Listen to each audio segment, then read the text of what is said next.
Hello আপু, hello. ওই ওই বটের বাচ্চা, তুই হ্যাকার, তুই হ্যাক অন করে খেলিস। আল্লাহ আপু, এগুলো আপনি কি বলতেছেন? তো বলবো না, তুই যেইখান থেকে মারিস ওইখান থেকেই হেড লাগে। তুই আমাকে সবগুলা রাউন্ড হেডশট দিয়ে মারছিস, আমি কি এতটাই বটলি? আচ্ছা আপু, ঠিক আছে, আমি মানলাম যে আমি হ্যাক অন করে খেলছি। এখন আছে আপনি আপনার টিম কোডটা দেন। কেন কেন, তুই টিম কোড দিয়ে কি করবি বট? আপনাকে দিতে বলছি, আপনি দেন জাস্ট 30 সেকেন্ড, আমি আসতেছি। তো গাইস, আপনারা তো জানেনই যে আমার বড় আইডিয়া আছে, আর আমি ছোট আইডিতে ঢুকছিলাম জাস্ট হচ্ছে একটা প্র্যাঙ্ক করার জন্য। তো এখন হচ্ছে আমি আমার বড় আইডিতে চলে আসছি। তো এখন টিম কোডার গ্রুপে যাবো, দেন হচ্ছে দেখবো যে ওর রিয়াকশনটা কেমন হয়। Hello hello. কে? মানে আপনি? হুম, ঠিকই, সে 32 লেভেলের প্লেয়ারটাই আমি। ও ভাই সাব, বিগ ফ্যান, ও মাই গড।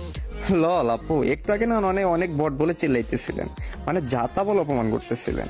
মানে আমি বট, আমার আইডির লেভেল নাই, মানে এগুলা কি আপু? সরি ভাইয়া, আমি আসলে বুঝতে পারিনি যে আপনার এত বড় আইডিয়া। হ্যাঁ আপু, মানে এইগুলা করা ঠিক না, ঠিক আছে? মানে আমি আমার বট আইডি দিয়ে আসছি। অনেকেই তো বট আইডিতেই গেম প্লে করে, অনেকের তো ভালো আইডি নাই, তাই বলে যে তাদের সাথে এরকম ব্যবহার করবেন এটা ঠিক না। কারণ এক সময় তো আপনিও বট ছিলেন, তাই না? আর আপনি তো হঠাৎ করে এত প্রো হন নাই, আর আপনার লেভেল তো হঠাৎ করেই 50 হয় নাই, বুঝেন নাই? তো কষ্ট লাগে। যাই হোক, এটা একটা প্র্যাঙ্ক ভিডিও ছিল, আমি আমার বট আইডিতে গেছি। তো আপু এরকম প্লিজ কারোর সাথে করেন না, অনেক কষ্ট লাগে। ঠিক আছে, আর কখনো এরকম করব না।